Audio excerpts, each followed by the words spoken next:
বলতেছেন, আল্লাহ রাব্বুল আলামিন বলতেছেন, ওয়াকুলিল হামদুলিল্লাহ ওয়াকুলিল হামদুলিল্লাহ আল্লাযী লাম ইয়াত্তাখিয ওয়ালাদা আল্লাযী লাম ইয়াত্তাখিয ওয়ালাদা ওয়া লাম ইয়াকুল লাহু শারীকুন ফিল মুলক ولم يكن له شريك في الملك ولم يكن له ولي من الذل وكبره تكبيرا। আরে বোকা, কোন চেয়ারের পিছনে দৌড়ে দৌড়ে নিজের ঈমান নষ্ট করছিস?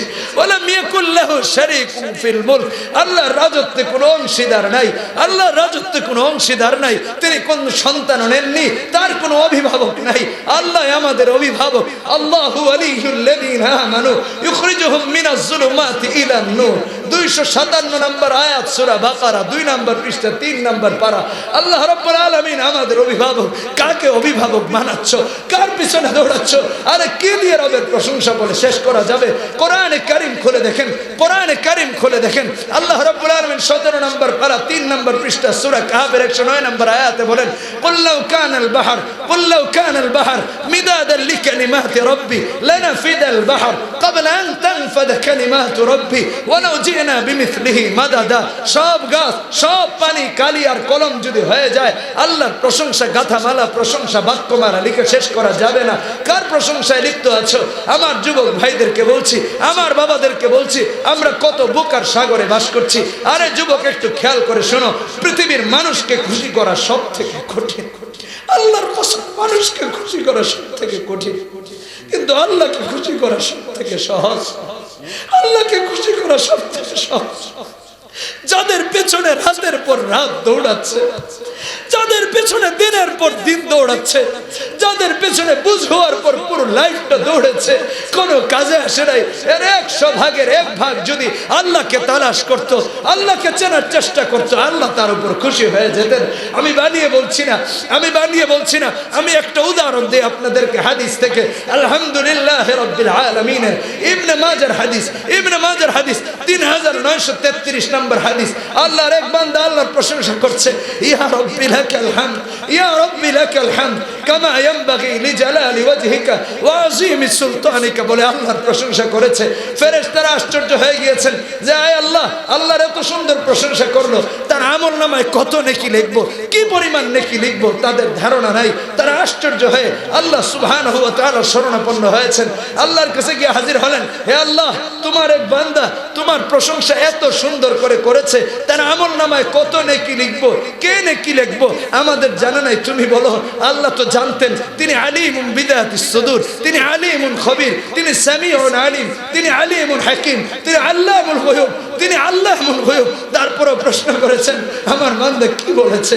ফেরেশতারা বলে, আল্লাহ তোমার বান্দা বলেছে, ইয়া রাব্বি লাকাল হামদ ইয়া রাব্বি লাকাল হামদ কামা ইয়ানবাগি লিজালালি ওয়াজহিকা ওয়া আযীমি সুলতানিকা, বলে তোমার প্রশংসা করেছে। আল্লাহ রাব্বুল ইজ্জত ওয়াল জালাল বলেন, যাও তার আমলনামায় এটাই লিখে রেখে দাও, এটাই লিখে রেখে দাও যে বাক্যটাই সে পড়েছে, আমি আল্লাহ আমার বান্দার উপর এত খুশি হয়েছি, হাসরের মাঠে আমি নিজে তাকে এর জাযা দিব। وقال تعالى في شان حبيبه إن الله وملائكته يصلون على النبي يا أيها الذين آمنوا صلوا عليه وسلموا تسليما। সবাই নামাজে দুরূদ পড়ি, আল্লাহুম্মা সাল্লি আলা মুহাম্মাদিন ওয়া আলা আলি মুহাম্মাদ কামা সাল্লাইতা আলা ইব্রাহিম ওয়া আলা আলি ইব্রাহিম ইন্নাকা হামিদুম মাজিদ। আল্লাহুম্মা বারিক আলা মুহাম্মাদিন ওয়া আলা আলি মুহাম্মাদ كما باركت على إبراهيم وعلى آل إبراهيم إنك حميد مجيد صدق الله العظيم। আমি একটা হাদিস আপনাদেরকে শোনাতে চাই, তবে তার আগে এই সূরার আরেকটা গুরুত্বপূর্ণ বিষয় তুলে ধরতে চাই। কোরআনে হাকিম আরম্ভ হয়েছে এই সূরা দিয়ে, নামাজ আরম্ভ হয় এই সূরা দিয়ে। কোরআনে কারীম আরম্ভ হয়েছে আলহামদুলিল্লাহ দিয়ে, নামাজ আরম্ভ হয় আলহামদুলিল্লাহ দিয়ে, জান্নাতীদের প্রথম বাক্য হবে আলহামদুলিল্লাহ। এই সূরা কত গুরুত্বপূর্ণ। রাসূলের একটা হাদিস আপনাদেরকে শোনাই, হাদিসের একটি ঘটনা শোনাই। তিরমিজির হাদিস 3115 নম্বর হাদিস। নবীজি বলেন মুহাম্মাদুর রাসূলুল্লাহ সাল্লাল্লাহু আলাইহি ওয়াসাল্লাম কারিউল কুররা, কারীদের যিনি প্রধান, কারীদের মধ্যে যিনি শ্রেষ্ঠতম, উবাই ইবনে কাব রাদিয়াল্লাহু তাআলা আনহুকে গিয়ে ডাকছেন, তিনি সালাত আদায় করছেন, তিনি নামাজ। উবাই ইবনে কাব চিন্তা করলেন আমি তো নামাজে, কিভাবে তার ডাকে সাড়া দেব?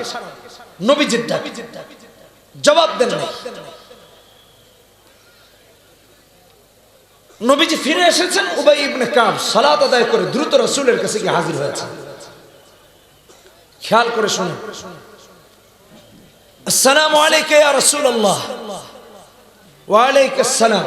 পাল্টা প্রশ্ন করেছেন নবীজি, মা মানাআকা ইয়া উবাই আন তুজিবানি ইয দাউতু। আমি তোমাকে ডাকলাম, কিসে তোমারে বাধা দিল জবাব না দিতে? কেন জবাব দাও? উবাই ইবনে কাব জবাব দিয়েছেন, ইন্নী কুনতু ফিস সালাহ ইয়া রাসূলুল্লাহ, আমি তো সালাতে ছিলাম, এজন্য জবাব দিই। নবীজি ডেকে বলেন, উবাই তুমি কি জানো না আল্লাহ কোরআনে কারীমে নাজিল করেছেন, ইয়া আইয়ুহাল্লাযীনা আমানু ইসতাজীবু লিল্লাহি ওয়া লির-রাসূল, ইয়া আইয়ুহাল্লাযীনা আমানু ইসতাজীবু লিল্লাহি ওয়া লির-রাসূল ইযা দাআকুম লিমা ইউহয়িকুম, ইযা দাআকুম লিমা ইউহয়িকুম। হে উবাই ইবনে কাব, আল্লাহ সুবহানাহু ওয়া তাআলা সূরা আনফালের 24 নম্বর আয়াতে বলেছেন, হে ঈমানদারেরা, হে ঈমানদারেরা, ঈমানদারদেরকে বলেছেন, মুশরিকদেরকে নয়, ঈমানদারদেরকে বলেছেন, মুনাফিকদেরকে নয়, ঈমানদারদেরকে বলেছেন, কাফেরদেরকে নয়, ঈমানদারদেরকে বলেছেন, সমস্ত মানুষদেরকে নয়। ইয়া আইয়ুহান নাস বলেন নাই, ইয়া আইয়ুহাল্লাযীনা আমানু ইসতাজীবু বলেছেন। আল্লাহ এবং তার রাসূল যখন কোন প্রাণবন্ত কাজের দিকে মানুষকে, মুমিনকে ডাকেন, তার ডাকে সাড়া দেওয়া মুমিনের জন্য ওয়াজিব হয়ে যায়। উবাই ইবনে কাব বললেন, হে আল্লাহর রাসূল, এমনটা আর কখনো হবে না, এমনটা আর কখনো হবে না। নবীজি ডেকে বলেন, উবাই তুহিব্বু আন উআল্লিমাকা সূরাতান লাম ইয়ানজিল ফিত তাওরাতি ওয়ালা ফিল ইনজিলি ওয়ালা ফিজ জাবুরি ওয়ালা ফিল কুরআনি মিসলুহা। তুমি কি চাও তোমাকে এমন একটা সূরা শিক্ষা দেই যেই সূরার মতো সূরা তাওরাতে নাই, যেই সূরার মতো সূরা ইনজিলে নাই, যেই সূরার মতো সূরা জাবুরে নাই, এমন কি কোরআনে হাকিমের মধ্যে আরেকটা নাই? নবীজিকে বললেন, ইয়া রাসূলুল্লাহ, অবশ্যই আমাকে শিক্ষা দিন। নবীজি আবার প্রশ্ন করলেন, কাইফা তাকরাউ ফিস সালাহ ইয়া উবাই, নামাজ কিভাবে আদায় করো, নামাজে কি তেলাওয়াত করো? তিনি বললেন, উম্মুল কিতাব ইয়া রাসূলুল্লাহ, আমি তো নামাজে সূরা আল ফাতিহা তেলাওয়াত করি। নবীজি কসম করে বলছেন, ওয়াল্লাযী নাফসি বিয়াদিহি, ওয়াল্লাযী নাফসি বিয়াদিহি মা উনজিলাত ফিত তাওরাতি ওয়ালা ফিল ইনজিলি ওয়ালা ফিজ জাবুরি ওয়ালা ফিল কুরআনি মিসলুহা ওয়া ইন্নাহা সাবউল মাসানি ওয়াল কুরআনুল আযীম। হে উবাই ইবনে কাব, ওই সত্তার কসম করে বলছি যার হাতে আমি রাসূলুল্লাহর প্রাণ, কোরআনে কারীমে, তাওরাতে, ইনজিলে, জাবুরে, শুধু তাই না, কোরআনেও এমন একটা সূরা নাই সূরা ফাতিহার মতো। এই সূরা এত গুরুত্বপূর্ণ, এই সূরা এত গুরুত্বপূর্ণ। আমি এই হাদিসটি দুটি শিক্ষার জন্য শুনিয়েছি। তার মধ্যে এক নাম্বার হলো, এই সূরা এত গুরুত্বপূর্ণ যার ব্যাপারে রাসূলুল্লাহ কসম করে বলেছেন, যার ব্যাপারে নবীজি কসম করে বলেছেন। আমাদের সমাজে আমাদের বাবাদের অবস্থা তো এখন এমন, ছেলেদেরকে ডান্স শেখায়, ছেলেদেরকে গান শেখায়, ছেলেদেরকে রাজনীতি শেখায়, ছেলেকে পলিটিশিয়ান বানায়, ছেলেকে উকিল বানায়, ডক্টর বানাচ্ছে, ডাক্তার বানাচ্ছে, কত কিছু বানাচ্ছে। কিন্তু কোরআনে কারীমের একজন হাফেজ বানানোর খুব অভাব, কোরআনের একজন আলেম বানানোর অভাব। যে সূরার ব্যাপারে নবীজি কসম করে বলেছেন, ওয়াল্লাযী নাফসি বিয়াদিহি মা উনজিলাত ফিত তাওরাতি ওয়ালা ফিল ইনজিলি ওয়ালা ফিজ জাবুরি ওয়ালা ফিল কুরআনি মিসলুহা। কি রাসূলের মহব্বত অন্তরে রেখেছি। রাসূল যে সূরার ব্যাপারে কসম করে এর গুরুত্ব বুঝিয়েছেন, তুমি আর আমি বুঝি নাই, আমার যুবকরা বোঝে নাই, আমার ঈমানদারেরা বোঝে নাই। যদি বুঝতো তাহলে কোরআনে কারীমের সাথে তাআল্লুক রাখতো, যদি বুঝতো তাহলে কোরআনে কারীমের গুরুত্ব বুঝে আলেমদেরকে শ্রদ্ধা শ্রদ্ধার চোখে দেখতো, আলেমদেরকে ভালোবাসার চোখে দেখতো। দ্বিতীয় শিক্ষা ইয়া আইয়ুহাল্লাযীনা আমানুস্তাজীবু ইয়া আইয়ুহাল্লাযীনা আমানুস্তাজীবু লিল্লাহি ওয়া লির-রাসূল লিল্লাহি ওয়া লির-রাসূল লিল্লাহি ওয়া লির-রাসূল। আমি দ্ব্যর্থহীন কণ্ঠে এই হাদিস থেকে দ্বিতীয় শিক্ষা উপস্থাপন করছি মুমিনদের জন্য। একটু লক্ষ্য করেন, কোরআন এখনো আছে, কোরআন এখনো আছে। যে দল করেন তাতে আমার কিছু আসে যায় না। আপনাকে দল ছাড়তে আমি বলছি না, তবে কোরআন ছাড়তে নিষেধ করছি যদি আপনি মুমিন হন। আল্লাহ সুবহানাহু ওয়া তাআলা সূরা আনফালের 24 নম্বর আয়াতে বলেছেন, ইয়া আইয়ুহাল্লাযীনা আমানু ইয়া আইয়ুহাল্লাযীনা আমানু, ঈমানদারদেরকে ডেকেছেন, ঈমানদারদেরকে বলেছেন ইস্তাজিবু লিল্লাহি ওয়া লির-রাসূল ইস্তাজিবু লিল্লাহি ওয়া লির-রাসূল। আজকে যারা বলে আলেমরা নাজায়েজের বিরুদ্ধে রাজপথে কেন নেমে যান, আলেমরা নাহকের বিরুদ্ধে রাজপথে কেন নেমে যান, আলেমরা আল্লাহর রাসূলের দুশমনদের বিরুদ্ধে কেন রাজপথে নেমে যান, আলেমরা কোরআন রক্ষার জন্য রাজপথে কেন নেমে যান, আলেমরা হালালের পক্ষে কেন নেমে যান? আরে ইস্তাজিবু লিল্লাহি ওয়া লির-রাসূল ইস্তাজিবু লিল্লাহি ওয়া লির-রাসূল। আমি দ্ব্যর্থহীন কণ্ঠে বলছি, শুধু রাজপথে নামা নয়, হকের পথে থেকে তো প্রয়োজনে শাহাদাতের জন্য জিহাদের ময়দানে নামতে রাজি আছি, জিহাদের ময়দানে নামতে রাজি আছি।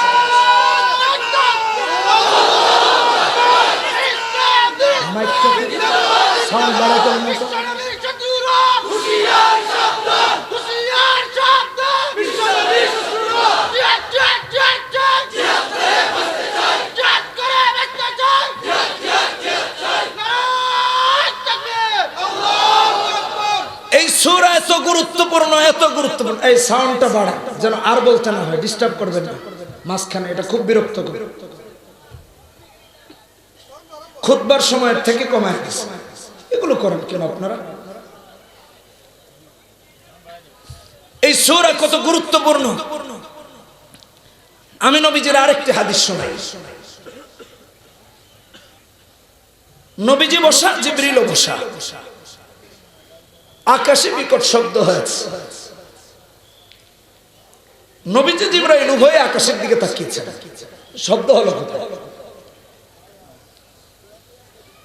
হাদিস মুসলিম শরীফের হাদিস 1913 নম্বর হাদিস, ইমাম মুসলিম আলাইহি রাহমাতুল্লাহ মুসলিমে এনেছেন। আকাশের দিকে তাকিয়েছেন, জিবরিল ডেকে বলেন, ইয়া রাসূলুল্লাহ হাদা বাবুম মিনাস সামা। এটা আকাশের একটা দরজা। যে আওয়াজ হলো এটা দরজা খোলার আওয়াজ, তবে দরজা আকাশের। ফুতিহাল ইয়াউম লাম ইফতাহ কাত্তুন ইল্লা আল-ইয়াউম। আজকেই খোলা হয়েছে, আজকের আগে আর কোনোদিন এই দরজা খোলা হয়নি। কি পার্সোনালিটি, এই সূরার স্পেশালিটিটা কি চিনেন? পারি না আপনারা। ওই দরজা দিয়ে একজন ফেরেশতা পৃথিবীতে আগমন করেছেন। জিবরিল রাসূলকে পরিচয় করিয়ে দেন, হাদা মালাকুন নাযালা ইলাল আরদ লাম ইয়ানজিল কাত্তুন ইল্লা আল-ইয়াউম। হে আল্লাহর রাসূল, ইনি এমন একজন ফেরেশতা যিনি আজকেই পৃথিবীতে এসেছেন, আজকের আগে আর কোনোদিন পৃথিবীতে আসেন না। সুবহানাল্লাহ বললেন না? দরজাটা খুললো আজকে, এর আগে আর খুলে নাই। ফেরেশতা এসেছেন, তিনি আজকে এসেছেন, আজকের আগে আর কোনোদিন আসেন না।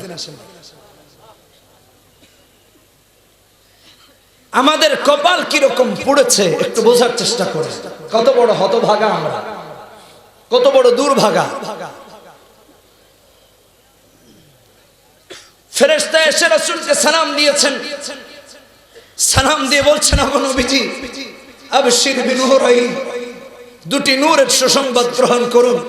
তার মধ্য থেকে একটি নূর হলো সূরা আল ফাতিহা, আর আরেকটি নূর হলো সূরা বাকারার শেষ দুই আয়াত 285 এবং 286 নম্বর আয়াত।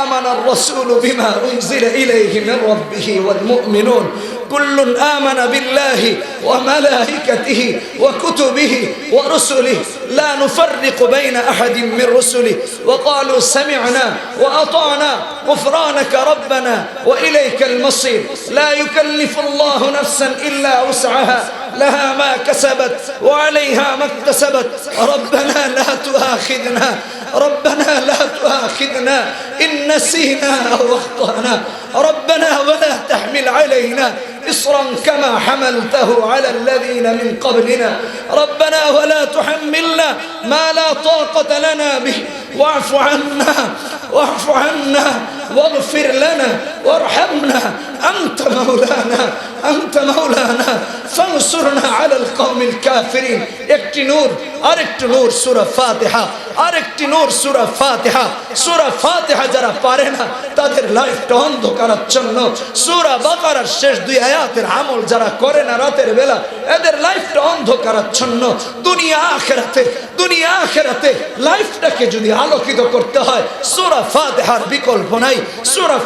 বিকল্প নাই কোরআনে কারীমের সূরা বাকারার শেষ দুই আয়াতের বিকল্প নাই আল্লাহর কসম বিকল্প নাই আবশির বিনুরাইন দুটি নূরের সুসংবাদ গ্রহণ করুন নূর তো এমন নূর যারা ধারণ করে যারা আমল করে আমার আল্লাহ তাদের লাইফকে নূরান্বিত করে দেন তার দুনিয়াকে নূরান্বিত করে দেন তার আখিরাতকে নূরান্বিত করে দেন এটাই হলো আল্লাহ সুবহানাহু ওয়া তাআলা প্রদত্ত নূর কি স্পেশালিটি এই সূরা থেকে আপনি আর আমি মাহরুম সূরা ফাতিহা পারে না আমার অধিকাংশ যুবকরা পারে না আমার অধিকাংশ যুবক বন্ধুরা পারে না এইজন্য তারা আলেমদের বিরুদ্ধে দাঁড়িয়ে যায় তারা নিজেকে আলেম বলে দাবি করে তারা নিজেকে বড় বড় মুফতি বলে দাবি করে আরে ভাই এত বড় মুফতি দাবি করো তোমাদেরকে কংগ্রেচুলেশন জানাচ্ছি আসো আমাদের মসজিদে একদিন জুমা পড়া তোমাদের বাধা দিব না আমরা দেখি কত বড় আলেম আছে জামা কাপড় নষ্ট হয়ে যায় এই সূরা এত গুরুত্বপূর্ণ পারো না হাকিকত বুঝো না সূরার গুরুত্ব বোঝানোর জন্য কিছু ভূমিকা আলোচনা করছি এটাও সূরার হাদিস থেকে এই সূরা কত গুরুত্বপূর্ণ আরেকটা হাদিস শোনাই বুখারীর হাদিস 5007 নম্বর হাদিস বুখারী শরীফের হাদিস হযরত আবু সাঈদ খুদরি রাদিয়াল্লাহু তাআলা আনহু বড় মাপের সাহাবী সিনিয়র সাহাবী সফরে ছিলেন বুখারীর হাদিসে এসেছে 5007 নম্বর হাদিস হযরত আবু সাঈদ খুদরি রাদিয়াল্লাহু তাআলা আনহু বলেন কুননা ফি মাসিরিন লানা ফানাযালনা ফাজাআত জারিয়াতুন ফাকালাত ইন্না সাইয়্যিদাল হায়্য সালীম সফরে এক জায়গায় অবতরণ করেছেন ফানাযালনা ফাজাআত জারিয়া এক মেয়ে দৌড়ে দৌড়ে এসে বলছে আপনাদের মধ্যে কি কেউ ঝাড়ফুঁক পারে বলে কেন বলছে আমাদের নেতাকে সাপে কেটেছে লিডার যে গোত্রের লিডার তাকে সাপে কামড় দিয়েছে বলে কি করতে হবে ঝাড়ফুঁক করতে হবে তোমাদের পুরুষ মানুষরা কই বলতে সব হাটে বাজারে গিয়েছে কেউ বাড়ি ঘরে নাই এজন্য এসে আপনাদের পেয়েছে আপনাদের মধ্য থেকে কেউ কি পারেন খেয়াল করে শোনেন ঘটনাটা বুখারী শরীফের হাদিস নবীজির একজন সাহাবী তার সাথে চলে গেলেন চলো আমাকে নেতার সামনে গেলেন হাজির সূরা আল ফাতিহা পড়ে ঝাড়ফুঁক করে দিয়েছেন শেফা দিয়ে দিয়েছেন আমার আল্লাহ সুবহানাল্লাহ বললেন শেফা দিয়েছেন কে আরো জোরে বলেন আল্লাহর আওয়াজ নিতে কি লজ্জা হয় জোরে চিৎকার দিয়ে বলেন কে আল্লাহ فأمر له ب30 شاة وسقانا لبن হাদিস নেতা নির্দেশ দিলেন যাও সবাইকে দুধ পানের মাধ্যমে মেহমানদারি করো আর যিনি ঝাড়ফুঁক করে দিয়েছেন তাকে একটা নয় দুইটা নয় 30টি বকরি হাদিয়া দাও গিফট করে দাও এই জামানার না ওই জামানার 30টি আমার আলাহু বি30 শাতা দিয়ে দেওয়া হলো সাহাবায়ে কেরাম এটা পাওয়ার পর চিন্তিত নেয়া জায়েজ না না জায়েজ হালাল না হারাম বৈধ না অবৈধ সঠিক হবে না বেঠিক হবে তারা চিন্তায় পড়ে গিয়েছেন একটু খেয়াল করে শুনেন কেউ কিন্তু ফতোয়া দেন নাই কারণ নবীজি জীবিত আছে মদিনায় নিবেন কি নিবেন না তাদের মধ্যে মতপার্থক্য তৈরি হয়েছে তারা রাসূলের শরণাপন্ন হয়েছেন কেউ ফতোয়া দেন নাই সবাই রাসূলের কাছে গিয়ে হাজির। ইয়া রাসূলুল্লাহ সাল্লাল্লাহু আলাইহি ওয়াসাল্লাম, সমস্ত অবস্থা সম্পর্কে রাসূলকে জানানো হয়েছে।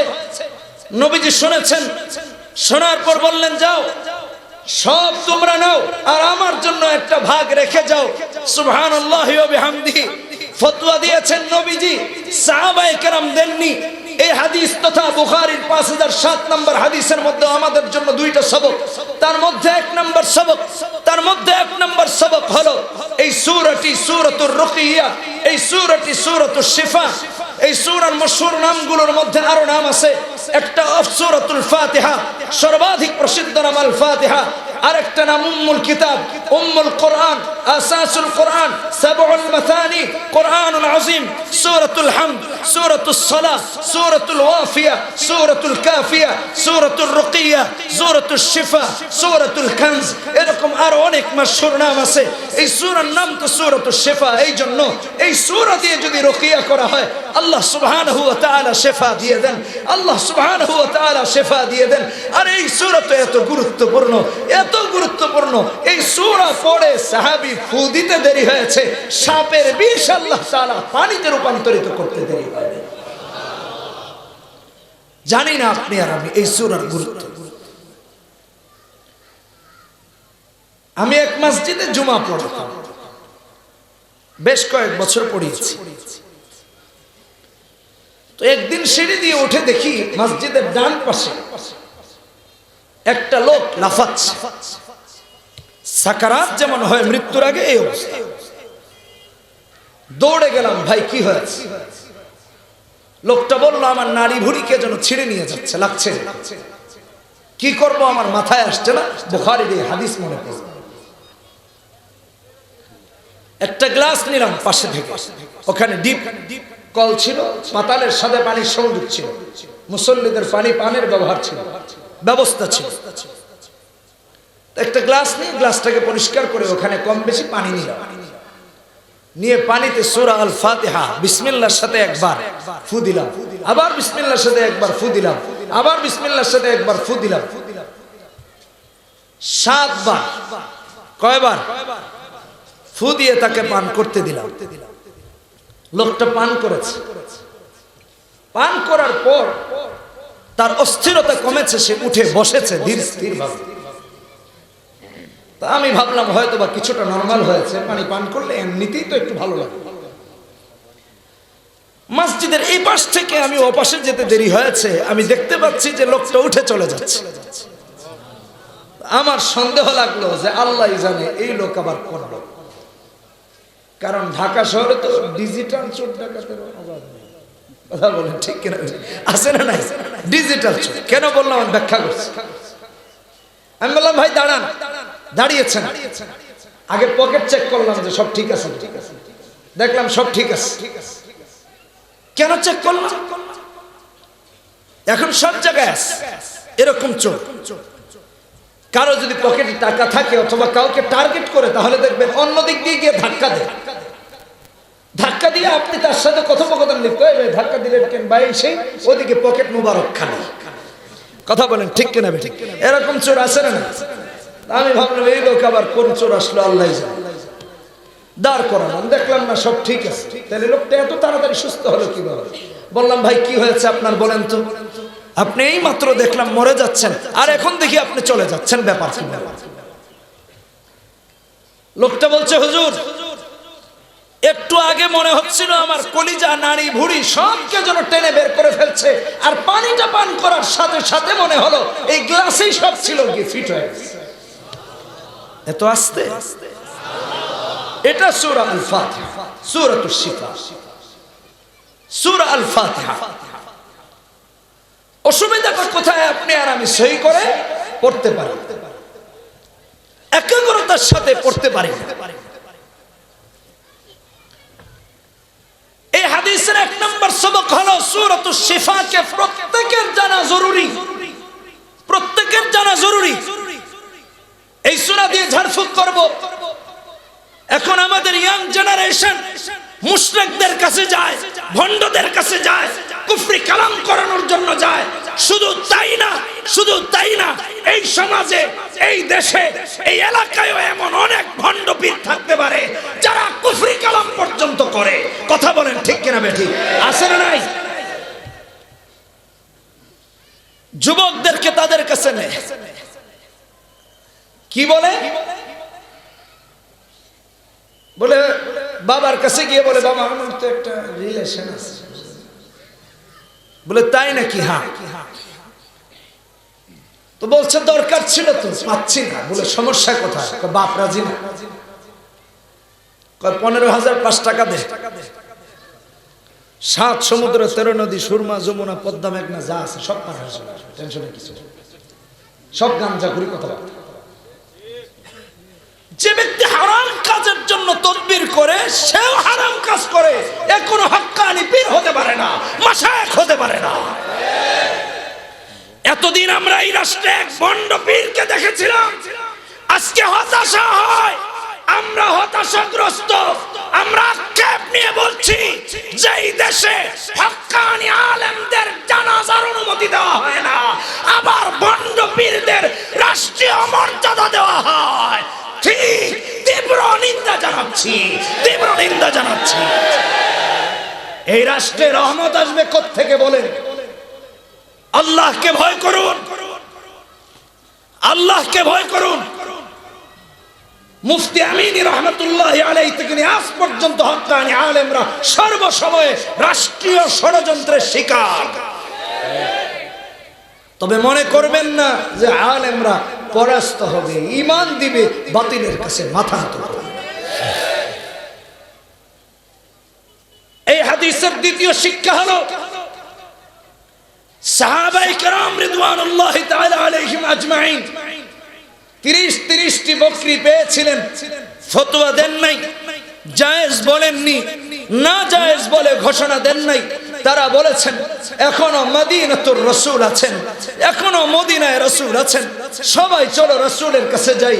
সবাই নবীজির কাছে গিয়ে হাজির হয়েছেন। নবীজির কাছে সমস্ত ঘটনা উপস্থাপন করা হলে নবীজি ফতোয়া দিয়েছেন, তোমরাও নাও, আমার জন্য রেখে যাও। রাসূল ছিলেন, আজকে নাই। হক্কানি উলামায়ে কেরাম শুধু এক নবীর না, সমস্ত নবীর ওয়ারিস। আজকে নবী নাই। স্বাধীনতার পর থেকে অর্ধশত বছর হয়ে গিয়েছে। একজন আলেমকে দেখাও রাষ্ট্রের টাকা লুটপাট করে বিদেশে পাচার করেছে, পারবা না। একজন আলেমকে দেখাও যিনি কিনা অস্ত্র পাচারের সাথে জড়িত। একজন আলেমকে দেখাও যে কিনা মাদক পাচারের সাথে জড়িত। একজন আলেমকে দেখাও যে জনগণের মাল লুট করে কানাডায় বাড়ি করেছে, আমেরিকায় বাড়ি করেছে, জাপানে বাড়ি করেছে, দুবাই মার্কেট করেছে। একজনকেও দেখাতে পারবে না। আলেমরা দেশের প্রথম শ্রেণীর নাগরিক, কারণ তারা দেশের শত্রু নয়। আলেমরা দেশের টাকা বিদেশে পাচার করে না।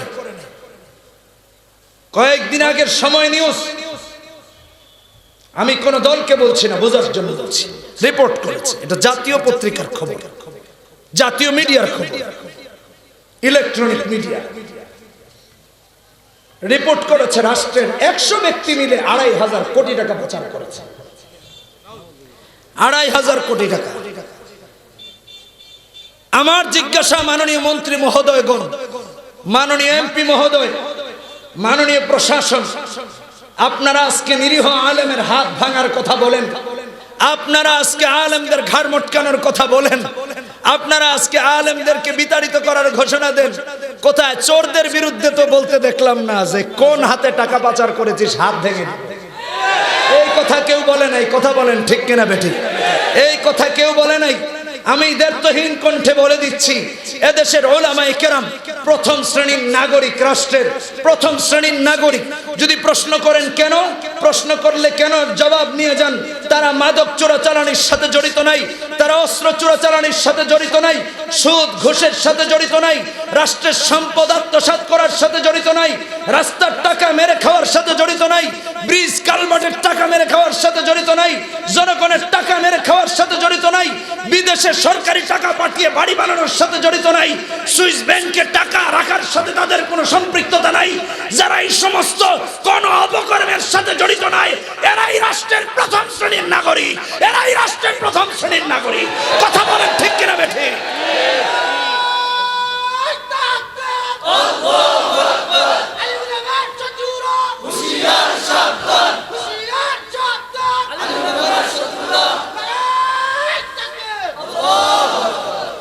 আমি এখান থেকে একটা মেসেজ দিয়ে যাই, আলেমদের ঘাড় মটকানো না, তোমাদের ছেলে পেলেরও আলেম বানাও, তাহলে দেশপ্রেমিক হবে। দাওয়াত দিয়ে যাচ্ছি, আপনাদের ছেলে মেয়েদেরকে মাদ্রাসায় দিন, তাহলে বিদেশে দেশের টাকা যাবে না। আপনাদের ছেলে মেয়েদের মাদ্রাসায় দিন, তাহলে জনগণের টাকা লুট করে খাবে না। আপনাদের ছেলে মেয়েদের মাদ্রাসায় দিন, রাস্তায় দাঁড়িয়ে দাঁড়িয়ে জোর জুলুম করে টাকা আত্মসাৎ করবে না। আপনাদের ছেলে মেয়েদের মাদ্রাসায় দিন, অস্ত্র পাচারের সাথে পাবেন না। আপনাদের ছেলে মেয়েদের মাদ্রাসায় দিন, মাদক চোরাচালানির সাথে আপনার সন্তানদেরকে পাবেন না। আমি চ্যালেঞ্জ করে গেলাম, আমাদের মাদ্রাসার দারুল কোরআন মাদ্রাসার একজন শিক্ষককে দেখান এই কোনো অপকর্মের সাথে জড়িত, দেখাতে হবে। এই জন্য সন্তানকে আলেম বানান, তাহলে ঘরেও রহমত আসবে, দেশেও রহমত আসবে। কথা বলেন ঠিক কিনা বেঠিক? আর আপনারা যারা বলেন আমাদেরকে দেশ থেকে বের করে দিবেন, আরে ভাই আমরা যাবো কই? আমরা তো মরলেও এই দেশে মরবো। কথা বলেন ঠিক কিনা বেঠিক? কবর হলেও এই দেশে হবে, অসুবিধা নাই। আমরাই তো দেশপ্রেমিক, আমাদের যাওয়ার জায়গা নাই, কারণ আমরা আমেরিকায় বাড়ি বানাই নাই, টাকা পাঠাই নাই, কারণ আমরা লন্ডনে বাড়ি বানাই নাই, টাকা পাঠাই নাই। আমরা যদি মরি এই দেশে মরবো। আমি হলফ করে বলতে পারি, আমি হলফ করে বলতে পারি, কাফারা দিতে হবে না, কাফারা দিতে হবে না। এই বাংলার 56,000 বর্গ কিলোমিটারে যদি কোন শকুনের চোখ পড়ে, কোন শকুনের চোখ পড়ে, আমি হলফ করে বলতে পারি এদেশের উলামায়ে কেরাম জিহাদের ঘোষণা দিয়ে রাস্তায় নামবে, ওরাই দেশ ছেড়ে পালাবে। কথা বলেন ঠিক কিনা? ওরা দেশ ছেড়ে পালাবে, আলেমরা সবার আগে প্রতিরোধ করে তুলবে, কারণ আলেমদের যাওয়ার আর কোনো জায়গা নাই। আমরাই দেশকে ভালোবাসি। ইংরেজদের তাড়ানোর ইতিহাস ভুলে যায় না। কথা বলেন ঠিক কিনা বেঠিক?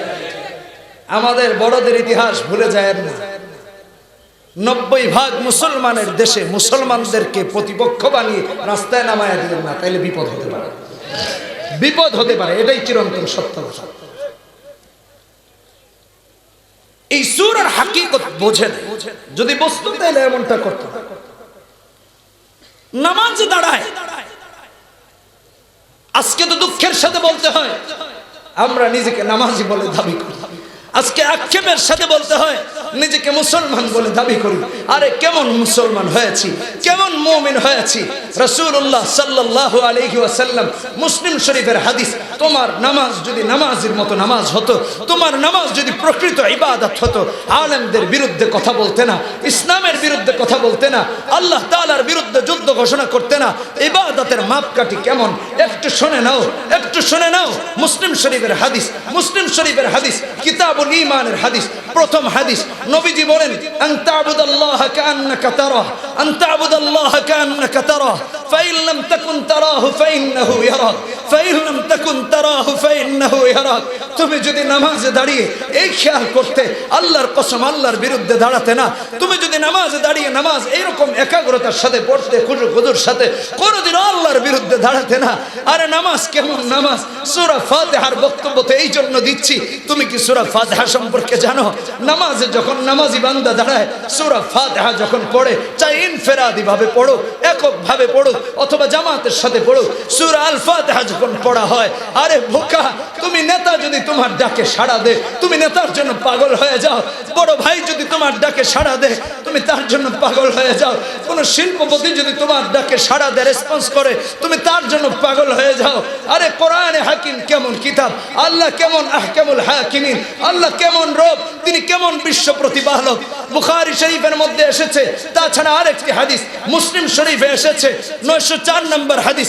নবীজি বলেন, আমি কেন বললাম তোমরা নামাজ পড়তে পারোনি, আমি কেন বললাম তোমরা সূরা ফাতিহার হাকিকত বোঝো নাই, বোঝানোর জন্য আমি একটা হাদিস উল্লেখ করছি এই সূরার আলোকে। মুসলিম শরীফের হাদিস 904 নম্বর হাদিস, 904 নম্বর হাদিস।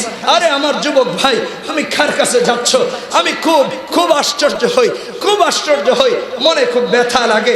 কি সুন্দর সুন্দর যুবক, কত সুন্দর ছোটাম দেহ তাদের, কত সুন্দর চেহারা তাদের, সুস্থ সবল, আহা কত স্মার্ট, কত কি তাদের অহংকার আর দম্ভ আল্লাহর বিরুদ্ধে দেখলে পড়ে আশ্চর্য হই। আরে বোকা, নামাজ তো এমন ইবাদত, আরে বোকা, নামাজে সূরা ফাতিহা পড়া তো এমন ইবাদত। মুসলিমের হাদিস 904 নম্বর হাদিসে এসেছে, নবীজি বলেছেন, নামাজে দাঁড়িয়ে আল্লাহর যে বান্দা বান্দি, নট অনলি বান্দা, আল্লাহর বান্দিরাও যখন আলহামদুলিল্লাহ রাব্বিল আলামিন বলে, আল্লাহ রাসূল বলেন, আল্লাহ রাব্বুল আলামিন স্বয়ং জবাব দেন আলহামদুলিল্লাহ রাব্বিল আলামিন। বান্দা বান্দি পড়ে আল্লাহ জবাব দেন হামিদানি আবদি। বান্দা বান্দি পড়ে আর রহমানির রহিম, আল্লাহ জবাব দেন আসনা আলাইহি আবদি। বান্দা বান্দি পড়ে আর রহমানির রহিম মালিকি ইয়াউমিদ্দিন, আল্লাহ সুবহানাহু ওয়া তাআলা জবাব দেন মাজ্জাদানি আবদি, মাজ্জাদানি আবদি। শুধু তাই না, বান্দা বান্দি যখন পড়ে ইয়াকা না'বুদু ওয়া ইয়াকা নাস্তাঈন, আল্লাহ তোমার ইবাদত করি, তোমার কাছে সাহায্য চাই, আল্লাহ সুবহানাহু ওয়া তাআলা জবাব দেন, রেসপন্স করেন হাদা বাইনি ওয়া বাইন আবদি, হাদা বাইনি ওয়া বাইন আবদি। বান্দা আল্লাহর কাছে দোয়া করে, বান্দা আল্লাহর কাছে দোয়া করে। এই জন্য বলেছে হাকিকত বোঝেন নাই, এই জন্য বলেছে হাকিকত বোঝেন নাই। বান্দা আল্লাহর কাছে দোয়া করে ইহদিনাস সিরাতাল মুস্তাকিম, ইহদিনাস সিরাতাল মুস্তাকিম, সিরাতাল লাযীনা আন'আমতা আলাইহিম, সিরাতাল লাযীনা আন'আমতা আলাইহিম গায়রিল মাগদুবি আলাইহিম, গায়রিল মাগদুবি আলাইহিম ওয়ালাদ-দাল্লিন। আমিন। সবাই জানেন সূরা ফাতিহার দ্বারা রাকাত শেষ হয় না, সূরা ফাতিহার দ্বারা নামাজ শেষ হয় না। বান্দার সূরা মিলানোর আগে বান্দা যখন সূরা ফাতিহা শেষ করে আমিন বলে, আল্লাহ আরশ থেকে জবাব দেন হাদা লিআবদি, হাদা লিআবদি ওয়া লিআবদি মা সাআলা, হাদা লিআবদি ওয়া লিআবদি মা সাআলা। আরে যুবক, হাদিসটা পড়। আমি তো বলছি না, আমার বক্তব্য নয়, আমি তো কেবল মুসলিম শরীফের 904 নম্বর হাদিসটা নকল করেছি। এই হাদিস এখনো আছে, ইলা ইয়াউমিল কিয়ামা থাকবে। আমি আমার ব্যক্তিগত কোনো কথা বলছি না। যাদের পিছনে দৌড়ে দৌড়ে তুমি তোমার ঈমান নষ্ট করে দিচ্ছ, যাদের পিছনে দৌড়ে দৌড়ে তুমি ওয়ারাসাতুল আম্বিয়াদের হাত ভাঙার কথা বলো, যাদের পিছনে দৌড়ে দৌড়ে তুমি হক্কানি উলামায়ে কেরামদেরকে মারার জন্য উদ্যত দেখাও, যাদের পিছনে দৌড়ে দৌড়ে তুমি ইসলামের বিরুদ্ধে যুদ্ধ ঘোষণা করছো, কোরআনের বিরুদ্ধে অবস্থান করছো, আল্লাহর বিরুদ্ধে অবস্থান করছো। আরে বোকা, তোমার নেতা কি করেছে তার জন্য এত কি করবা? আমার রব কি করেছেন? তুমি আলহামদুলিল্লাহ রাব্বিল আলামিন বোঝো নাই, তুমি আলহামদুলিল্লাহ রাব্বিল আলামিনের হাকিকত বোঝো নাই। তুমি কি নামাজ আদায় করেছো, তুমি কি নামাজ ইমামের পেছনে পড়েছো, আল্লাহর কসম তুমি বোঝো নাই। আমি আলহামদুলিল্লাহ রাব্বিল আলামিনের ছোট্ট একটু হাকিকত কোরআনের আলোকে বোঝাই। তাফসীরুল কোরআন বিল কোরআন, কোরআনে হাকিম, কোরআনে আযীম খুলে দেখো। আল্লাহ রাব্বুল ইজ্জত ওয়াল জালাল কোরআনে কারীমে সূরা আনআম, সূরা আনআম প্রথম আয়াত আল্লাহ তাআলা বলেন আলহামদুলিল্লাহিল্লাযী খালাকাস সামাওয়াতি ওয়াল আরদ ওয়া জাআলাজ যুলুমাতি ওয়ান নূর ওয়া জাআলাজ যুলুমাতি ওয়ান নূর সুম্মাল্লাযীনা কাফারু বিরাব্বিহিম ইয়াদিলুন। আরে ও কৃতজ্ঞ, এই আকাশটা তোর নেতা বানায় নাই, নমরুদ বানায়নি, ফেরাউনও বানায়নি, আল্লাহ বানিয়েছেন। খালাকাস সামাওয়াতি ওয়াল আরদ, খালাকাস সামাওয়াতি ওয়াল আরদ, নবমণ্ডল ভূমণ্ডল আল্লাহ বানিয়েছেন। ওয়া জাআলাজ যুলুমাতি ওয়ান নূর, আলো আধার তিনি বানিয়েছেন, রাত দিন তিনি বানিয়েছেন, চাঁদ সূর্য তিনি বানিয়েছেন। আর তুই তার সাথে গাদ্দারি করিস। আরে বোকা, মায়ের পেটে তোর রব তোকে 10 মাস 10 দিন খাইয়েছিলেন। এই জন্য প্রশংসা আল্লাহর করতে হয়, নেতার নয়, মুশরিকদের নয়, বামপন্থীদের নয়, নাস্তিকদের নয়। কোরআনে কারীম খুলে দেখেন, মুসলিম মিল্লাতের পিতা মিল্লাত আবিকুম ইব্রাহিম, সূরা হজ 78 নম্বর আয়াত, 17 নম্বর পারা, 20 নম্বর পৃষ্ঠা। মিল্লাত আবিকুম ইব্রাহিম, সূরার নাম আরেকটি ইব্রাহিম, 39 নম্বর আয়াত। আমাদের মুসলিম মিল্লাতের পিতা শিখাইলেন কি, আর তুই করছিস কি? পিতা আমাদেরকে কি শিখাইছেন? কোরআনে কারীম সূরা ইব্রাহিম 39 নম্বর আয়াত খুলে দেখেন, আল্লাহ সুবহানাহু ওয়া তাআলা কুট করে দিয়েছেন। আমাদের পিতা বলেছেন আলহামদুলিল্লাহ, আলহামদুলিল্লাহিল্লাযী ওয়াহাবা লি وهب لي على الكبر إسماعيل وإسحاق إن ربي لسميع الدعاء আরে মায়ের পেটে তোমাকে তোমার নেতা দেয় নাই, পাঠায় নাই, খাওয়ায় নাই, 10 মাস 10 দিন রব খাইয়েছিলেন, আজকে আল্লাহর বিরুদ্ধে যুদ্ধ ঘোষণা করো। কিভাবে তুমি, কেমন তুমি মাখলুক হয়েছো তার, কেমন তুমি গোলাম হয়েছো তার, একটু কি চিন্তা করবে বোকা? আরে কোরআন কারীম খুলে দেখো, আল্লাহ রাব্বুল ইজ্জত ওয়াল জালাল কেমন, তোমাকে জন্ম আল্লাহ দেন নাই, কিন্তু আল্লাহ তাআলা তোমাকে পৃথিবীতে পাঠিয়েছেন। আল্লাহ কারো পিতা নন, তিনি কারো পুত্র নয়, তিনি কারো মা নন, তিনি কারো বাবা নন, তার কোনো সন্তান নাই, তিনিও কারো সন্তান নয়। কোরআনে হাকিম খুলে দেখেন, কোরআনে কারীম খুলে দেখেন, আল্লাহ রাব্বুল ইজ্জত ওয়াল জালাল কোরআনে কারীমে সূরা বনী ইসরাঈল 111 নম্বর আয়াত আল্লাহ তাআলা কত সুন্দর করে ধরায়া দিচ্ছেন। আল্লাহ তাআলা কত সুন্দর করে বলছেন, বান্দা কোরআনটা দেখ, কার পিছনে দৌড়াস? যেই নেতা সারাদিন চুরি ডাকাতির সাথে ব্যস্ত, মাদকের সাথে জড়িত, তার চরিত্র নাকি ফুলের মতো পবিত্র পবিত্র বলে ঘুরে। আরে বুকে কোরআনে কারীম দেখো, আল্লাহ রাব্বুল আলামিন বলতেছেন, আল্লাহ রাব্বুল আলামিন বলতেছেন, ওয়াকুলিল হামদুলিল্লাহ, ওয়াকুলিল হামদুলিল্লাহ আল্লাযী লাম ইয়াত্তাখিয ওয়ালাদা, আল্লাযী লাম ইয়াত্তাখিয ওয়ালাদা ওয়া লাম ইয়াকুল লাহু শারীকুন ফিল মুলক ولم يكن له شريك في الملك ولم يكن له ولي من الذل وكبره تكبيرا। আরে বোকা, কোন চেয়ারের পিছনে দৌড়ে দৌড়ে নিজের ঈমান নষ্ট করছিস? ولم يكن له شريك في الملك, আল্লাহর রাজত্বে কোনো অংশীদার নাই, আল্লাহর রাজত্বে কোনো অংশীদার নাই, তিনি কোন সন্তান নেননি, তার কোনো অভিভাবক নাই, আল্লাহ আমাদের অভিভাবক। আল্লাহু ওয়ালিয়ুল্লাযীনা আমানু ইখরিজুহুম মিনাজ যুলুমাতি ইলান নূর, 257 নম্বর আয়াত সূরা বাকারা 2 নম্বর পৃষ্ঠা 3 নম্বর পারা। আল্লাহ রাব্বুল আলামিন আমাদের অভিভাবক। কাকে অভিভাবক বানাচ্ছ? কার পিছনে দৌড়াচ্ছ? আরে কি দিয়ে রবের প্রশংসা বলে শেষ করা যাবে? কোরআনে কারীম খুলে দেখেন, কোরআনে কারীম খুলে দেখেন, আল্লাহ রাব্বুল আলামিন 17 নম্বর পারা 3 নম্বর পৃষ্ঠা সূরা কাহাফের 109 নম্বর আয়াতে বলেন, কুল লাউ কানাল বাহর, কুল লাউ কানাল বাহর মিদাদান লিকালিমাতি রাব্বি লানাফিদাল বাহর ক্বাবলা আন তানফাদা কালিমাতু রাব্বি ওয়ালাউ জিনা বিমিসলিহি মাদাদা। সব গাছ, সব পানি, কালি আর কলম যদি হয়ে যায়, আল্লাহর প্রশংসা গাথামালা, প্রশংসা বাক্যমালা লিখে শেষ করা যাবে না। কার প্রশংসায় লিপ্ত আছো? আমার যুবক ভাইদেরকে বলছি, আমার বাবাদেরকে বলছি, আমরা কত বুকার সাগরে বাস করছি। আরে যুবক, একটু খেয়াল করে শোনো, পৃথিবীর মানুষকে খুশি করা সব থেকে কঠিন। আল্লাহর কসম, মানুষকে খুশি করা সব থেকে কঠিন, কিন্তু আল্লাহকে খুশি করা সব থেকে সহজ। আল্লাহকে খুশি করা সব থেকে সহজ। যাদের পেছনে রাতের পর রাত দৌড়াচ্ছে, যাদের পেছনে দিনের পর দিন দৌড়াচ্ছে, যাদের পেছনে বুঝ হওয়ার পর পুরো লাইফটা দৌড়েছে, কোনো কাজে আসে নাই, এর 100 ভাগের 1 ভাগ যদি আল্লাহকে তালাশ করত, আল্লাহকে চেনার চেষ্টা করত, আল্লাহ তার উপর খুশি হয়ে যেতেন। আমি বানিয়ে বলছি না, আমি বানিয়ে বলছি না, আমি একটা উদাহরণ দিই আপনাদেরকে হাদিস থেকে। আলহামদুলিল্লাহ রাব্বিল আলামিন, ইবনে মাজার হাদিস, ইবনে মাজার হাদিস 3933 নম্বর হাদিস। আল্লাহর এক বান্দা আল্লাহর প্রশংসা করছে, ইয়া রাব্বি লাকাল হামদ, ইয়া রাব্বি লাকাল হামদ কামা ইয়ানবাগি লিজালালি ওয়াজহিকা ওয়া আযীমি সুলতানিকা, বলে আল্লাহর প্রশংসা করেছে। ফেরেশতারা আশ্চর্য হয়ে গিয়েছেন যে আয় আল্লাহ, আল্লাহর এত সুন্দর প্রশংসা করলো, তার আমলনামায় কত নেকি লিখবো, কি পরিমাণ নেকি লিখবো তাদের ধারণা নাই। তারা আশ্চর্য হয়ে আল্লাহ সুবহানাহু ওয়া তাআলার শরণাপন্ন হয়েছেন। আল্লাহর কাছে গিয়ে হাজির হলেন, হে আল্লাহ, তোমার এক বান্দা তোমার প্রশংসা এত সুন্দর করে করেছে, তার আমলনামায় কত নেকি লিখবো, কে নেকি লিখবো আমাদের জানা নাই, তুমি বলো। আল্লাহ তো জানতেন, তিনি আলিমুন বিদাতিস সুদূর, তিনি আলিমুন খবীর, তিনি সামিউন আলিম, তিনি আলিমুন হাকিম, তিনি আল্লামুল গায়ুব, তিনি আল্লাহুল গায়ুব। তারপরও প্রশ্ন করেছেন, আমার বান্দা কি বলেছে? ফেরেশতারা বলে, আল্লাহ তোমার বান্দা বলেছে, ইয়া রাব্বি লাকাল হামদ, ইয়া রাব্বি লাকাল হামদ কামা ইয়ানবাগি লিজালালি ওয়াজহিকা ওয়া আযীমি সুলতানিকা, বলে তোমার প্রশংসা করেছে। আল্লাহ রাব্বুল ইজ্জত ওয়াল জালাল বলেন, যাও তার আমলনামায়, তার আমলনামায় এটাই লিখে রেখে দাও, এটাই লিখে রেখে দাও যে বাক্যটাই সে পড়েছে, আমি আল্লাহ আমার বান্দার উপর এত খুশি হয়েছি, হাসরের মাঠে আমি নিজে তাকে এর যাজা দিব।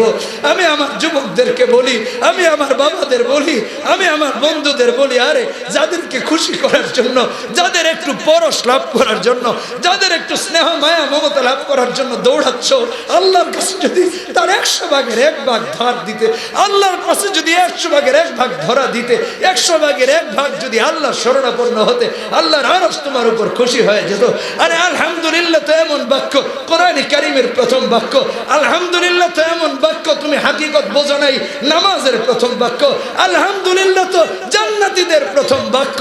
আল্লাহ সুবহানাহু ওয়া তাআলা সূরা জুমার আল্লাহ রাব্বুল আলামিন 75 নম্বর আয়াতে বলেন, আল্লাহু আকবার ওয়া ক্বালুল হামদুলিল্লাহ ওয়া ক্বালুল হামদুলিল্লাহ। 74-75 নম্বর আয়াত, আল্লাযী সাদাকানা ওয়াদা।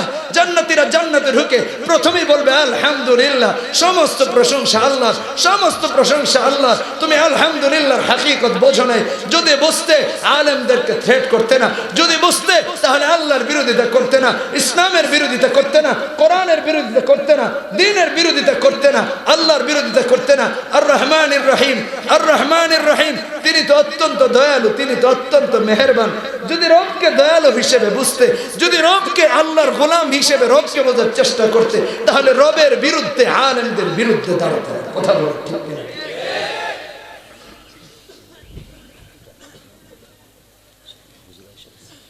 কুল ইদউল্লাহ আও ইদউর রহমান। আল্লাহ রহমান, আল্লাহ রহিম।